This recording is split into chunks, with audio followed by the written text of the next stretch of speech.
Here we are going to discuss about Erythroblastosis Fatalis and its prevention. And this is a topic from the subject of Obs and Gynae. So before starting with the topic, it is very important for us to know about Rhesus Factor.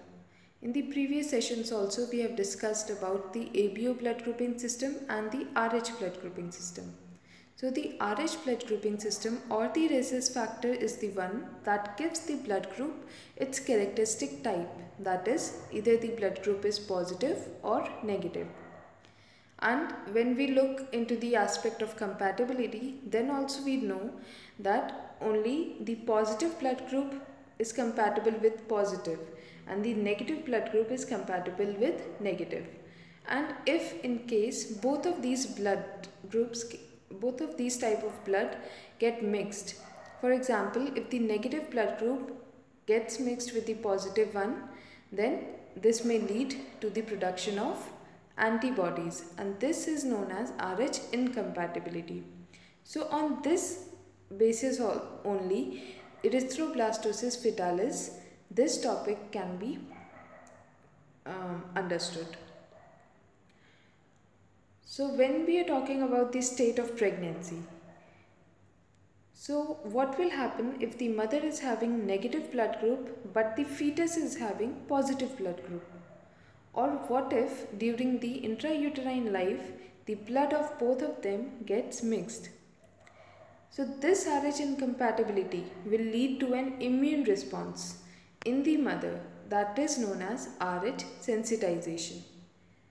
So whenever we are talking about the topic Erythroblastosis Fatalis, we must be very clear that this will happen in case if the mother is having RH negative blood group and the child or the fetus is having RH positive blood group. Then only there is the case, there are the chances of RH incompatibility. Although the chances for mixing of the blood are very low, but mixing may occur in a few cases, such as when the placenta is detaching from the wall of the uterus during delivery, or if there is bleeding during pregnancy, or during the manual rotation of the breech baby. If the presentation is breech, then if we are manually rotating the baby, then there may be chances of mixing of blood. Or in case of abortion, in case of ectopic pregnancy, in case of miscarriage, or if there is a fall, blunt trauma or invasive prenatal testing, then there can be the chances of mixing of blood of the mother with the fetus.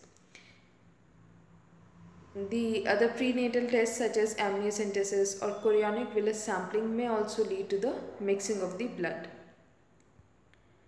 And if the mixing occurs, then what will happen?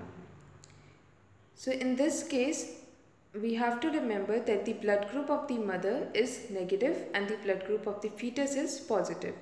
So if both of these blood get mixed due to any cause that we have already seen in the previous slide, the person with the RH negative blood, here the person with the RH negative blood is the mother. The person with the RH negative blood will produce antibodies to fight any future exposure to RH positive blood. Once sensitized, the body's immune system will recognize any future RH positive cells as foreign and attack them. So, if the blood gets mixed, then the body of the mother will produce antibodies against RH positive blood. So, in future, if there is any encounter with the RH positive blood again, then this will attack the RH positive blood RBCs. And if the RH positive blood from the fetus gets into the bloodstream of the women with sensitized RH negative blood, the women's immune system will attack the invading cells and will destroy them. And this condition is known as Erythroblastosis Fatalis. Destruction of RBCs is rapid in fetus, due to which the fetus will not get enough oxygen and this will lead to anemia and other illnesses and eventually may lead to death. So if the antibodies are produced in the mother against the RBCs of the fetus, then what will happen? These antibodies will destroy the RBCs, and if the RBCs will get destroyed, then the fetus will not be able to get enough oxygen, and if not getting enough oxygen, then eventually this will lead to anemia, other illnesses, and may lead to death of the fetus also. And if there will be excessive destruction of RBCs, so the organs that are responsible for the production of RBCs, those are liver and spleen. They'll work faster and will try to produce more and more of the RBCs and will bring them into circulation.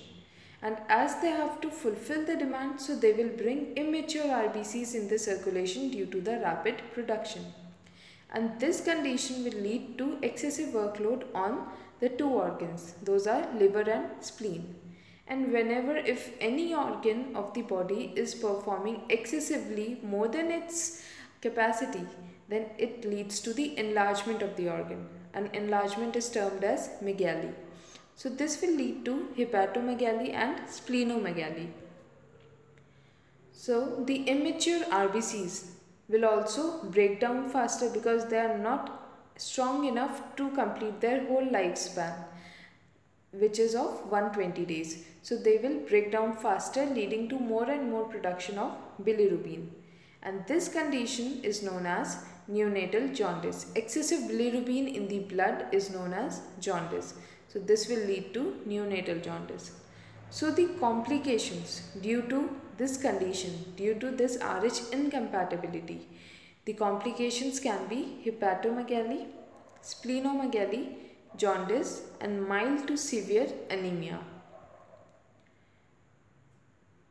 And it is also important to know that this condition mainly affects the second fetus, because for example, if there is mixing of the blood during delivery, so the first child will come out safely, but the next time when the mother gets pregnant, then, and if the fetus is having Rh positive blood, then because of the previous pregnancy, the mother has already developed antibodies against the Rh positive blood type, and the second time when she gets pregnant, then those antibodies will fight and destroy the RBCs of the second fetus. So this condition is mainly affecting the second fetus. The mother gets Rh sensitized due to the mixing of blood during her first pregnancy. So the second time she conceives with a Rh positive fetus, her blood that is already having antibodies against Rh positive blood, this will result into Rh incompatibility with her second fetus. But this condition can be prevented. There is a medication, there is an injection that is known as Rh immunoglobulin, also known as RHOGAM, that can prevent Rh sensitization. This medication prevents the pregnant women from developing Rh positive antibodies. This injection is also commonly known as anti-D injection, that is usually used in the hospital settings and is given intramuscularly. So this is the anti-D immunoglobulin injection that is monoclonal in nature, and it comes in 300 mcg of dosage. It is a liquid injection that is given IM. So when to take Rh immunoglobulin? First dose of Rh immunoglobulin or anti-D injection is taken at 28 weeks of gestation. See, if the mother is having Rh negative blood type, then first thing that we have to do as soon as the fetus is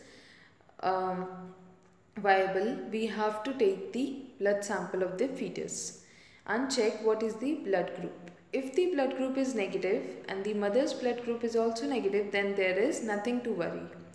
But if the blood group of the fetus is positive, then the first dosage of Rh immunoglobulin or anti-D injection is given at 28 weeks of gestation. Or we have to give the injection after 72 hours following delivery if the newborn is Rh positive. Then within 72 hours of miscarriage, abortion or ectopic pregnancy also we have to give the Rh immunoglobulin to the mother. Then after following an invasive prenatal test such as amniocentesis or CBS also we have to give the injection. Then after any vaginal bleeding also we have to give Rh immunoglobulin. Now comes the dosage. Following the delivery of an alive baby, and if the newborn is having Rh positive blood group, then we have to give 300 mcg of anti-D injection IM. And if the mother has suffered with an abortion, miscarriage or ectopic pregnancy, then the dosage is halved to 150 mcg, and this is also given as IM. So this was about the condition Erythroblastosis Fatalis and its prevention. So what we need to do is we have to be aware about the blood group, about the type of the blood, and accordingly we have to see that what we need to do and how we need to prevent this situation. Thank you.